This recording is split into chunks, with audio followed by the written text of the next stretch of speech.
Imagine standing in a city built entirely by your thoughts. You can choose to fly, walk through walls, or rewrite the laws of physics with a single breath. Mastering this level of control is often seen as the peak of human consciousness, but in the context of self-realization, it functions as a boundary. Even when you recognize the dream is a fabrication, your focus remains entirely on the act of manipulation. You are still the central character, busy rearranging the scenery of the mind. In an ordinary dream, you are a passive observer. In a lucid dream, you are an active director. In both states, however, you are still confined within the simulation. Many explorers stop at this stage. The ability to fulfill any desire within the dream world becomes a destination in itself, a playground that keeps the attention moving outward. Ancient traditions suggest a different path. They weren't interested in the world the mind creates, but in the background that remains once the creations vanish. To find that background, we have to look at the least discussed phase of dreaming, the moment the lucid dream begins to dissolve.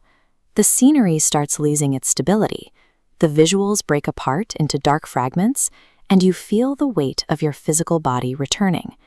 At this transition, the standard response is to move. We roll over, adjust the sheets, or open our eyes to reorient ourselves to the room. That single muscle contraction re-engages the nervous system. It pulls the attention back to the external world and effectively ends the process. Tantric practice involves a different instruction. As the dream collapses, keep the body absolutely, perfectly motionless. This creates a window. The dream has vanished, but waking sensory data hasn't arrived. You are suspended in the gap.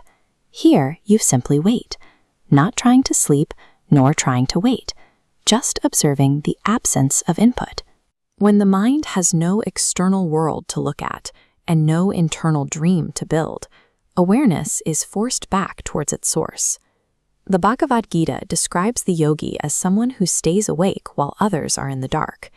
It refers to maintaining awareness in these silent transitions. These texts define the standard human experience through 3 cycles: waking, dreaming, and deep sleep. We move through these states every day, yet there is a continuum, something that watches the waking world end and the dream world begin. The Upanishads identify a 4th state, Turiya. It is the underlying awareness that stays present whether the mind is busy dreaming or silent in deep sleep. Turiya is the witness. It is not a destination or a mood, but the constant factor behind all 3 states of consciousness. A lucid dream still features an I who says, "I am in control." The ego remains the main focus of the experience, but staying still in the gap removes the objects of experience.